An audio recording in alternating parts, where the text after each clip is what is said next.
Dari sisi ekspor, kontribusi sektor industri manufaktur terhadap ekspor nasional terus meningkat dari $108,6 miliar pada tahun 2015 ke $127,4 miliar pada tahun 2019. Dalam kurun waktu tersebut, rata-rata nilai kontribusi ekspor sektor manufaktur berkisar pada angka 75% dari total ekspor nasional per tahun. Nilai kontribusi ini jauh lebih besar dari kontribusi ekspor manufaktur pada periode pemerintahan sebelumnya, 2000 sampai tahun 2014, yang hanya menyentuh angka di bawah 70% dari total ekspor nasional. Kontribusi ekspor sektor industri manufaktur pada tahun pertama pemerintah Jokowi Jilid 2 tahun 2020 justru naik menjadi sebesar $131 miliar. Di tengah himpitan pandemi COVID-19, nilai ekspor manufaktur ini merupakan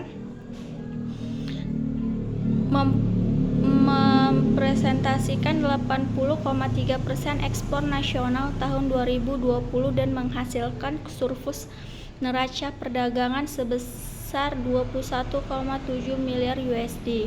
Surplus neraca perdagangan sendiri terus berlanjut hingga bulan September 2021 sebesar $4,37 miliar yang merupakan surplus selama 17 bulan secara berturut-turut sejak bulan Mei 2020. Pada periode Januari sampai Agustus 2021, nilai ekspor sektor manufaktur telah mencapai sekitar $115,3 miliar.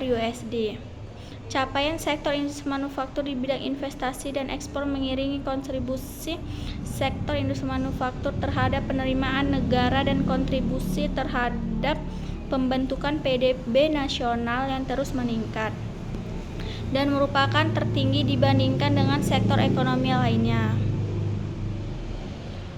Pada periode kedua pemerintahan, kontribusi sektor manufaktur sedikit turun ke angka $2,760 triliun di tahun 2020 akibat dampak pandemi COVID-19 yang tidak saja menerpa Indonesia tetapi juga seluruh negara di dunia. Akibat tekanan pandemi, sektor industri manufaktur tumbuh minus.